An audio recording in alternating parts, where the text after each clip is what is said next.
1920s, tugboats played a very important part in the harbor life of all international ports. Although small, they had very powerful engines, and were responsible for moving all kinds of vessels around the harbor and docks, from huge liners and cargo ships, to barges and dredgers. In big city ports, there were two tugboat companies operating: the Star Fleet, owned by Captain Star, and the Z-Stacks, owned by Captain Zero. The two fleets were constantly competing for business, the Star Tugs by honest means. However, the Z-Stacks were not always so honorable.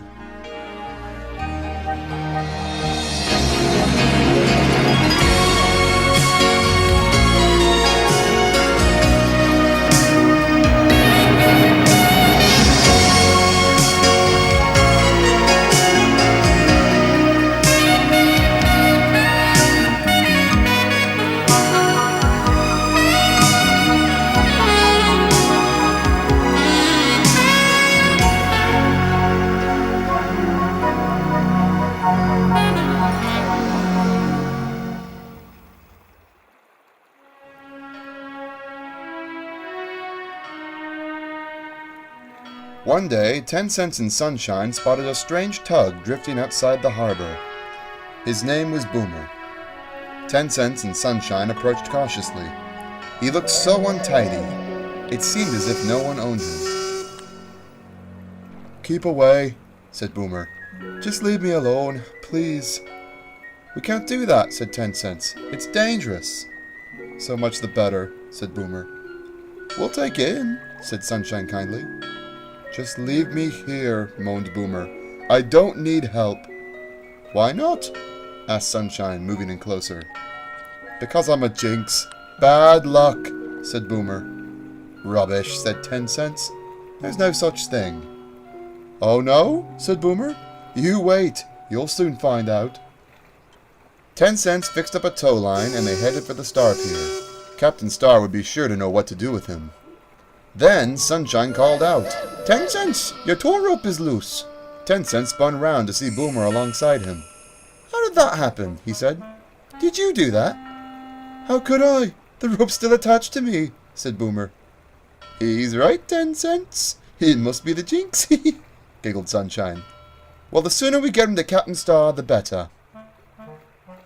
Soon they arrived at the pier. "Who is he, 10 Cents?" came Captain Star's voice through the megaphone. "He's called Boomer. We found him drifting and thought we'd better bring him in. Says his engine's not working." "You'll be fine," whispered Sunshine to Boomer. "Right, Sunshine, go and fetch the coal barge," said Captain Star. "We'll try starting him up." So Boomer was refueled and soon worked up a good head of steam. "Try your engine now, Boomer," said the captain. The engine gave a wheeze, a hiss, and a cough, and stopped. But Boomer tried again, and with a groan and a boomf, it roared into life. "Hooray! Hooray!" shouted 10 Cents and Sunshine. But their cries didn't last long.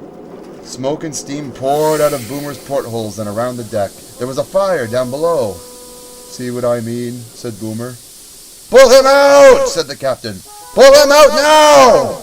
10 Cents still had a line connected to Boomer, which was just as well, because it would have been difficult to get in close. He took the strain and pulled Boomer out of danger. As soon as Boomer was clear, the smoke and steam stopped. "Well, look at that! The fire's just disappeared!" 10 Cents was very surprised. "I told you, didn't I? I'm jinxed," said Boomer miserably. Then Captain Star's megaphone fell out of the window. "Has that ever happened before?" asked Boomer. No. Oh dear, Boomer. I think..." But Sunshine and 10 Cents were interrupted. "10 Cents! Take that tug to Lucky's yard this minute!" A few minutes later, 10 Cents and Sunshine were on their way to the yard with Boomer. At first, everything seemed fine, but soon Sunshine noticed something was wrong. He glanced at 10 Cents.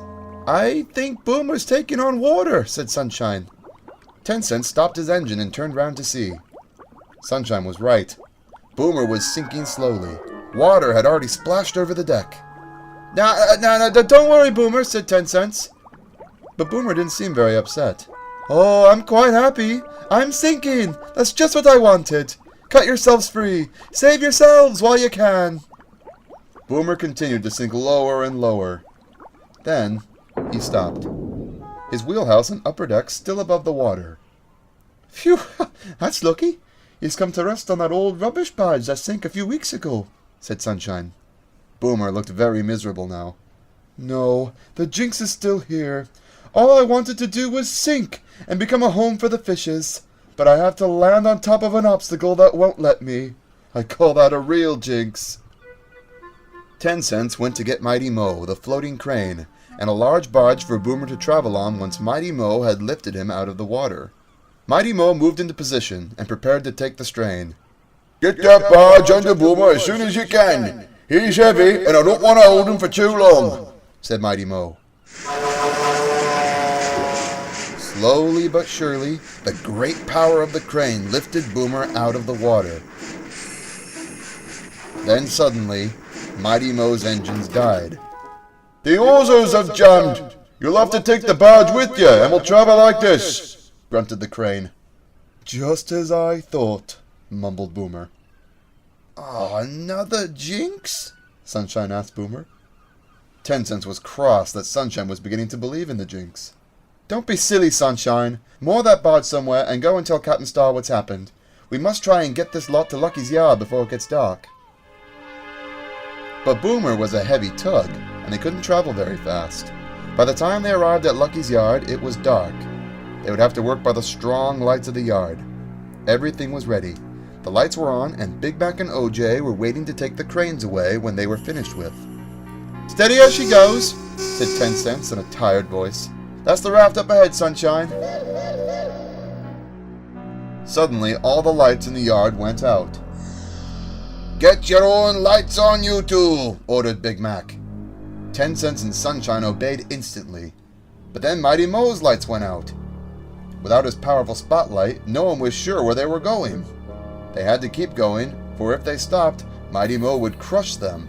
But even so, it was no good. There was a terrible splintering as the crane pushed forward into the tugs. Everything was quiet for a moment. Then, inexplicably, Mighty Mo's engine started up again, and the crane started to lower Boomer back into the water. 10 Cents and Sunshine peered through the darkness trying to see what was going on.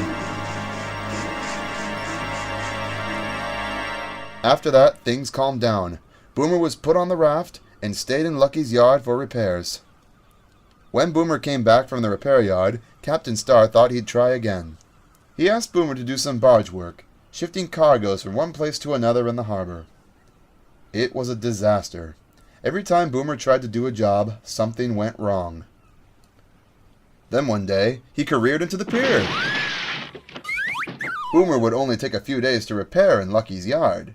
The pier, however, was a much bigger job.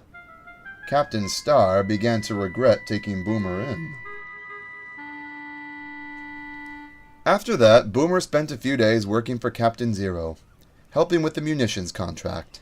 Good luck then, Boomer, said 10 Cents. But as he spoke, Boomer's munitions barge exploded. Captain Zero decided that he'd made a mistake, and Captain Star agreed to take him back. Bye, Boomer, said Zip and Zug. If you need any help sinking, let us know. Sunshine overheard them teasing Boomer. Don't take any notice of those stupid tugs, Boomer, he said crossly. At least you don't mean to do any harm, unlike some tugs I could mention. Come on now. Captain Star is giving out the orders for the day at dawn. I wonder what he'll ask you to do. Together they made their way over to the Star Pier.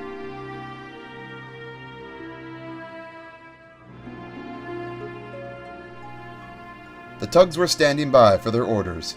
Right, Hercules. Down to the estuary to meet the Duchess. She'll be docking later, so I want you, warrior, to see her rubbish is taken away with no problems. Big Mac, you're in charge of loading her with provisions. OJ, help Big Mac out. He's got a lot to take on board. And Top Hat, you'll be down at the railhead as usual, Captain Star barked. Oh, bother. I never get to help when a liner arrives, moaned Top Hat. It's not fair. Captain Star took no notice and continued. 10 Cents, Sunshine, and Boomer. Where is Boomer? The tug had hung back, but now appeared.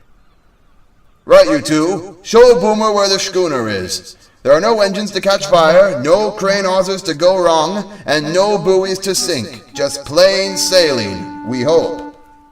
Very funny, Captain, muttered Boomer. Come on, Boomer, said 10 Cents. It looks as if this is your last chance. They got Boomer to the old wharf and found the schooner without any problems. Good luck then, said Sunshine.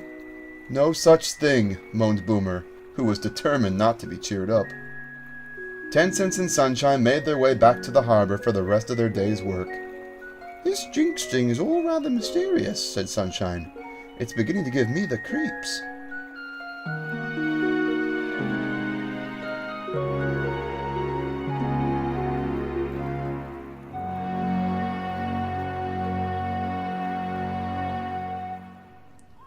Later, 10 Cents and Sunshine were helping Big Mac and OJ when the fire launch brought in Boomer and a burnt-out schooner.